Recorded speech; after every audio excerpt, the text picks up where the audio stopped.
जय सिया राम। सब सुख लाए तुम्हारी सरना, तुम रक्षक काहू को डरना। हनुमान जी कैसे कृपा करेंगे, हनुमान जी को हम प्रसन्न कैसे करें, इस विषय पे हनुमान भक्ति पे बातचीत होती रहती है। हनुमान जी के कई पाठों के विषय में भी बातचीत हुई है। इधर कुछ दिनों से कुछ जिज्ञासाएं सामने आई हैं कि हम हनुमान जी को भोग किस प्रकार से अर्पित करें, कि जो भी भक्त हनुमान जी की दैनिक पूजा करते हैं या विशेष अवसरों पर जब हनुमान जी का विशेष पूजन किया जाता है तो भोग किस प्रकार से लगाएं, चूँकि इस विषय पे काफ़ी कम बातचीत हुई है। साथ ही जो हम घंटी बजाते हैं वो घंटी कितनी बार बजाना चाहिए, भोग लगाने की संपूर्ण विधि क्या होगी, इस विषय पे बातचीत की जाए। चूँकि हनुमान जी पवन पुत्र हैं और वायु के माध्यम से ही, पवन के माध्यम से ही किसी भी देवी देवता का भोग अर्पित किया जाता है। वायु के माध्यम से ही उस भोग की जो खुशबू है देवताओं तक पहुंचाई जाती है।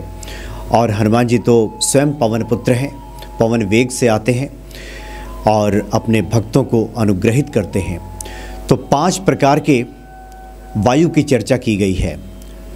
जो पहली वायु है जिसे हम ब्यान वायु कहते हैं, जो दूसरी वायु है ये उड़ान वायु है, तीसरी समान वायु, चौथी अपान वायु और जो 5वीं वायु है ये प्राण वायु है। और इन 5 वायु के माध्यम से हम हनुमान जी को जो भोग अर्पित करते हैं ये उन तक पहुंचाते हैं। जो कुछ भी हम भोग अर्पित करते हैं हनुमान जी के सामने, हनुमान जी की जो प्रिय वस्तुएं हम अर्पित करते हैं श्रद्धा भाव से, इन 5 वायु के माध्यम से ही वायु तत्व को जागृत करके हम हनुमान जी तक उस भोग की खुशबू वहाँ तक पहुँचाते हैं, हम भोग अर्पित करते हैं। इसीलिए 5 बार घंटी बजाने का विधान है।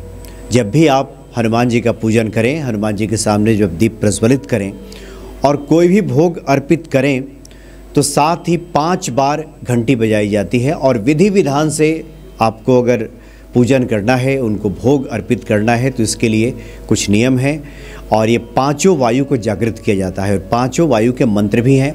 इसके लिए हम जो मंत्र का उच्चारण करेंगे, ओम ब्यानाय स्वाहा, ओम उड़ानाय स्वाहा, ओम समानाय स्वाहा, ओम अपानाय स्वाहा, ओम प्राणाय स्वाहा। ये 5 वायु जो हैं इसको जागृत किया जाता है और फिर ये भोग लगाया जाता है। और साथ ही 5 बार घंटी या घंटा की जो ध्वनि है वो प्रतिध्वनि वहाँ पे जागृत करने के लिए वायु को की जाती है। और साथ ही जो भी हम भोग अर्पित करते हैं उसके लिए हाथ में फिर जल लेकर के और भोग के चारों ओर घुमाते हुए ओम ब्रह्म अणु स्वाहा ये कहते हुए धरती पर हम जल छोड़ देते हैं। और इस प्रकार से हनुमान जी को भोग लगाया जाता है या किसी भी देवी देवता को भोग लगाया जाता है। इसके साथ ही कुछ नियम भी हैं। जिस पात्र में हम भोग लगाते हैं हनुमान जी को, वो पात्र बिल्कुल ऐसा होना चाहिए जिसमें हम स्वयं भोजन ना ग्रहण करते हों। बिल्कुल कोरा पात्र होना चाहिए। एक पात्र ऐसा होना चाहिए, कोई छोटा पात्र जिसमें सिर्फ आप भोग लगाते हो। ऐसा नहीं कि उसमें आपने स्वयं भी भोजन ग्रहण किया है और उसके बाद उसी पात्र में आप भोग लगाते हैं ईश्वर को। भले ही वो धो करके लगाया जाता हो, लेकिन ऐसा ठीक नहीं है, चूँकि यह शुद्ध पात्र माना जाता है। सबसे तो बढ़िया है कि पान के पत्ते पे अगर भोग लगाया जाए तो सर्वोत्तम है, क्योंकि समुद्र मंथन के समय अमृत की बूंदों से ये पान का प्राकट्य हुआ है। इसलिए पान काफ़ी प्रिय है ईश्वर को, हनुमान जी को भी पान काफ़ी प्रिय है। और पान के पत्ते पे अगर भोग लगाया जाए तो इससे हनुमान जी की प्रसन्नता हमें अतिशीघ्र प्राप्त होती है। इसलिए हनुमान जी को पान का बीड़ा भी चढ़ाया जाता है।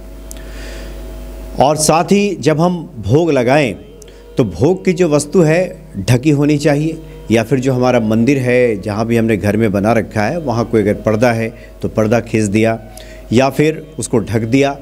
और कम से कम 15 मिनट से लेकर के आधे घंटे तक भोग की जो सामग्री है, वस्तु है, वो ईश्वर के सामने रहनी चाहिए।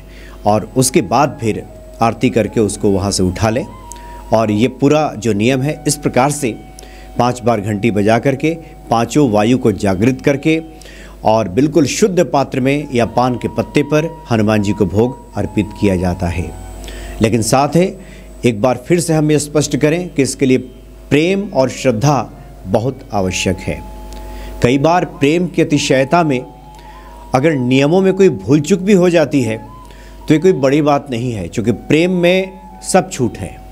हनुमान जी के प्रति हमारा विश्वास, हमारी श्रद्धा, हमारी आस्था इतनी गहरी हो, हम इतने बेसुध अवस्था में हो, उस प्रेम के भाव दशा में इस प्रकार से उसमें निमग्न हो कि इन सब बातों का भान ना रहे, तो इससे बढ़िया तो कुछ हो ही नहीं सकता। लेकिन फिर भी अगर हम कर्मकांड के तहत हनुमान जी को अगर भोग लगा रहे हैं तो इन नियमों का विशेष तौर पे पालन करना चाहिए।